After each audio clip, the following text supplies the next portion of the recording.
Direct selling industry का future क्या है, इस बिजनेस की सच्चाई क्या है, लोग इस बिजनेस के बारे में बताने से क्यों कतराते हैं, लोग इस बिजनेस में काम करना क्यों नहीं चाहते हैं, क्यों डायरेक्ट सेलिंग बिजनेस में इतनी नेगेटिविटी है, क्या है इसकी वजह।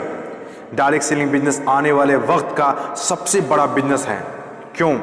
अगर आज आप दूसरी कंट्रीज को देखें, जो कंट्रीज आज डेवलप्ड है, उन सभी कंट्रीज के अंदर डायरेक्ट सेलिंग बिजनेस का बहुत ज़्यादा प्रायोरिटीज दी जाती है, क्योंकि डायरेक्ट सेलिंग बिजनेस लोगों का बिजनेस है और जब तक दुनिया में लोग रहेंगे तब तक ये बिजनेस चलता रहेगा, क्योंकि ये बिजनेस लोगों पर डिपेंडेड है। जब तक लोग खाते रहेंगे, नहाते रहेंगे, कपड़ा पहनते रहेंगे, तब तक ये बिजनेस आपका चलता रहेगा। अपने इंडिया में कुछ लोग इसे फंसाने का काम बोलते हैं और कुछ लोग ये मानते हैं कि जिनके पास करने को कोई काम नहीं होता वे लोग ये काम करते हैं। मैं उन सारे लोगों से सहमत हूँ, क्योंकि उन लोगों के पास अभी तक इस बिजनेस का प्रॉपर नॉलेज नहीं पहुंच पाई है। ये हम लोगों की जिम्मेदारी है कि इतनी पावरफुल और ब्यूटीफुल इंडस्ट्री के बारे में लोगों को समझाएं। दुनिया में कुछ ऐसे भी काम होते हैं जो लोगों को आसानी से समझ में नहीं आते हैं। एक छोटा सा एग्जाम्पल देता हूं। हम लोग दिन भर फेसबुक, व्हाट्सएप और यूट्यूब कितना यूज़ करते हैं और इसके लिए आपसे एक भी पैसा नहीं लिया जाता है। तो जरा सोचिए उनकी कमाई कैसे होती होगी, जबकि फेसबुक दुनिया के टॉप 10 बिजनेस में आता है कमाई के मामले में। कुछ लोग सोचते हैं अगर फेसबुक जब हमसे पैसा नहीं लेता है तो कमाता कैसे होगा। कुछ लोग सोचते हैं पता नहीं कमाता भी होगा कि नहीं। कुछ लोग कहते हैं जो डाटा हम लोग यूज़ करते हैं उससे कमाता है। डाटा का पैसा सिम वाले को जाता है, जिसका सिम हम लोग यूज़ करते हैं, चाहे वो एयरटेल हो या जियो हो। ना तो जानते हैं और ना ही जानना चाहते हैं कि कमाई आखिर कैसे होती है। दोस्तों, सबसे पहले आपके लिए ये जानना जरूरी है कि कोई भी इंडस्ट्री कैसे चलती है और कैसे बनती है। किसी भी नई इंडस्ट्री को चलने के लिए 4 फेज से गुजरना होता है। पहला जो फेज होता है वो होता है नेगेटिव फेज, और आज direct selling industry negative phase में है। ये फेज हर नई इंडस्ट्री को झेलना ही पड़ता है। जब भी मार्केट में नया बिजनेस आता है तो लोग पहले उसे ठीक से समझ नहीं पाते हैं और अनदेखा कर देते हैं, जैसे बैंकिंग सेक्टर के साथ हुआ, इंश्योरेंस सेक्टर के साथ हुआ, टेलीकॉम इंडस्ट्री के साथ हुआ। पहले ना तो लोग बैंक में पैसा जमा करते थे और ना ही इंश्योरेंस लेते थे, क्योंकि इंडस्ट्री नई थी, लोग डरते थे, किसी पर भरोसा नहीं था। लेकिन आज देखिए, यही इंडस्ट्री है जिसके बिना किसी राज्यों की कल्पना करना असंभव है। जब नई नई प्लास्टिक इंडस्ट्री स्टार्ट हुआ तो 95% लोगों ने इनकार कर दिया, ये कहकर कि यह पॉसिबल नहीं है।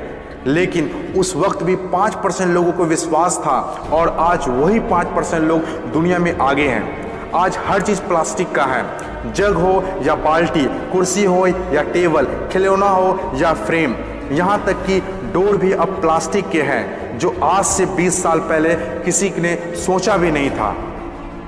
आज direct selling business negative phase में है, इसीलिए इतनी सारी नेगेटिविटी है।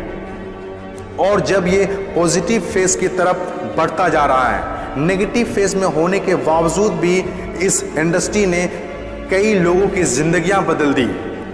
दूसरा जो किसी भी इंडस्ट्री को फेस करना होता है वो दूसरा फेज होता है पॉजिटिव फेज।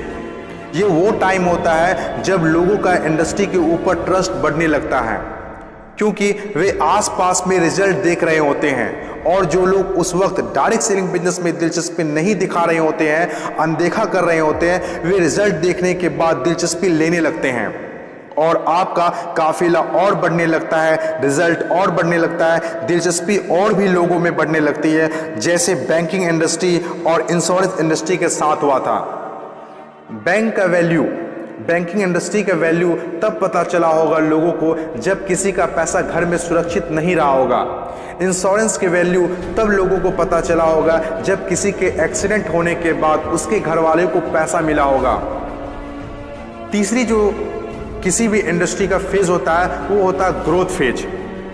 जब एक बार लोगों को इंडस्ट्री पर भरोसा होने लगता है तो उनकी ग्रोथ बहुत तेजी से होने लगती है, क्योंकि ऐसे फेज में लोगों को ज़्यादा समझाने की ज़रूरत नहीं होती है।